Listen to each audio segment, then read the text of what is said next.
Station સાથે હોય અને બેઝ સ્ટેશન વગર હોય તો એમાં શું ફરક પડે? દરેક ખેડૂતનો મેઇન ક્વેશ્ચન એવો છે કે આમાં મોડલ કેટલા હોય અને બેઝ સ્ટેશન એટલે શું? પાસે બે મોડલ છે, જેમાં એક મોડલ છે 3.5 લાખ રૂપિયાનું જે બેઝ સ્ટેશન વગર આવે છે અને બીજું મોડલ છે બેઝ સ્ટેશન સાથે 4,20,000 રૂપિયાનું. તો આપણે વાત કરીએ પહેલા મોડલની કે જે આપણે કહીએ છીએ બેઝ સ્ટેશન વગર. તો જે આ સિસ્ટમ છે એ તમારે ના આવે છે. તો સિસ્ટમ કામ કઈ રીતે કરે? તમે જોઈ શકો છો કે અહીંયા ટ્રેક્ટર ઉપર 2 જીપીએસ એન્ટેના લાગેલા છે માથા પર. એ 2 જીપીએસ એન્ટેના ડાયરેક્ટ સેટેલાઇટ સાથે વાત કરે અને તમને રિઝલ્ટ આપે.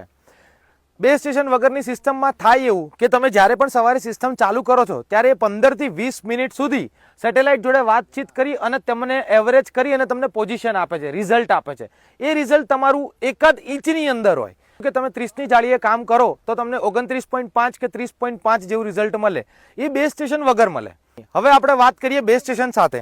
તો તમારી પાસે જે આ સિસ્ટમ છે બરાબર, એ ડાયરેક્ટ સેટેલાઇટ જોડે વાત કરે છે અને બેઝ સ્ટેશન જે 2.5 કિલોમીટરના રેડિયસમાં ક્યાંક પડ્યું છે એ પણ સેટેલાઇટ સાથે વાતચીત કરે છે. આ બંને એકબીજા સાથે રેડિયોથી વાતચીત કરી તમને જે બેઝ વગરના મોડલમાં 1 ઇંચની એક્યુરેસી મળી છે એને વધારે સારું કરે છે અને એમ કરીને તમને 1/2 ઇંચ કરતાં પણ સારું રિઝલ્ટ આપે છે. તો હું ઈચ્છું છું કે તમને આ ઇન્ફોર્મેશન બહુ ક્લિયર હોય અને આવા જ વિડીયો અને સિસ્ટમની વધુ માહિતી માટે